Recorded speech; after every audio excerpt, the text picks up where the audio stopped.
Bonjour, me revoilà. Alors la semaine dernière, nous avions vu que Belle venait d'accoucher d'un bébé et ce bébé n'était pas humain. Donc elle, évidemment, tout le monde est complètement affolé, c'est l'horreur, c'est l'angoisse. On se rend compte que la malédiction est toujours clairement dans les veines du roi et que clairement ça s'est retransmis à leur premier enfant. Et donc c'est absolument terrible et voici donc la réaction de Damien et de Belle lorsqu'on leur présente ce bébé qui en réalité est un animal. Et quand l'accoucheuse, avec un soupir navré, présenta le bébé à ses parents, ce fut deux pères Dieu incrédules qui la regardèrent avec stupeur puis avec horreur.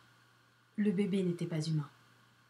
Un mufle de bête, des poils roux couvrant tout son corps et une queue soyeuse démentaient toute appartenance à la race de l'Homo sapiens.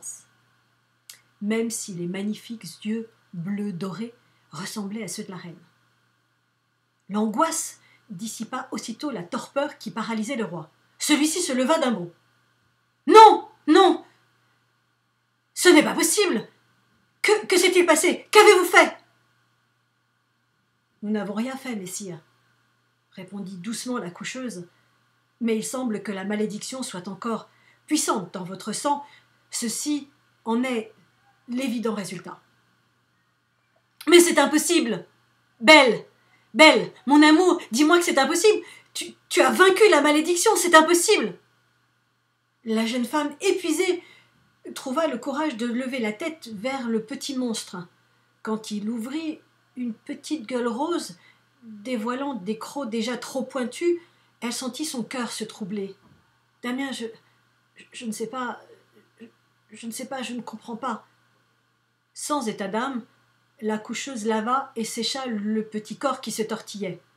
« Peut-être votre épreuve n'était-elle pas terminée, risqua-t-elle.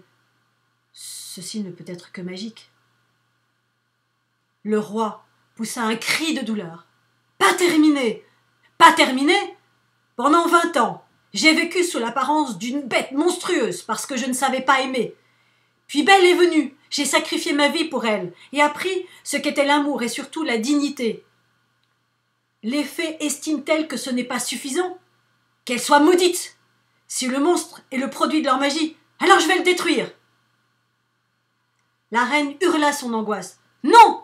Je ne veux pas! C'est mon bébé! Donnez-le-moi! »« Je te l'interdis, » tonna le roi. « Tu ne peux même pas lui donner le sein, ses crocs te déchiquetteraient. »« Laisse ce monstre! Je vais m'en charger moi-même. » Cette fois-ci, Belle se dressa à demi et la menace qui grondait dans sa voix fit reculer jusqu'au roi. « Écoute-moi bien, Damien. Quand je suis venu ici, tout était contre toi. Tu étais violent, méchant parce que seul, égoïste, et comme si tu l'as si bien dit, d'un aspect plutôt repoussant. Mais j'ai regardé au-delà de cette écorce, et j'ai vu un cœur fidèle, sincère, et un esprit brillant. Penses-tu que je puisse faire moins pour ce petit être? Penses-tu que je puisse ainsi rejeter le fruit de mes entrailles parce que sa vue ne te plaît pas? Tu devrais me connaître mieux que cela, Damien. Mais, Belle, ce bébé reste avec moi, et c'est tout. Sidra, donnez-le-moi à présent. Toute cette agitation a dû l'effrayer, le pauvre. » Mais la coucheuse avait fini d'emmailloter le bébé et une étrange expression jouait sur son visage. Sensitive, la reine sentit le malaise de la femme. « Allons, Sidra, soupira-t-elle, que se passe-t-il encore ?»« La pauvre, répondit la coucheuse. « Pardon ? Ce n'est pas un, mais une. C'est une petite fille. »« Oh, une petite fille !» La surprise priva la reine de sa répartie habituelle. Dans son esprit, un tel fardeau était peut-être plus facile à supporter pour un garçon que pour une fille, et elle ne savait pas très bien comment réagir. La sage-femme, le cœur serré, lui présenta le bébé.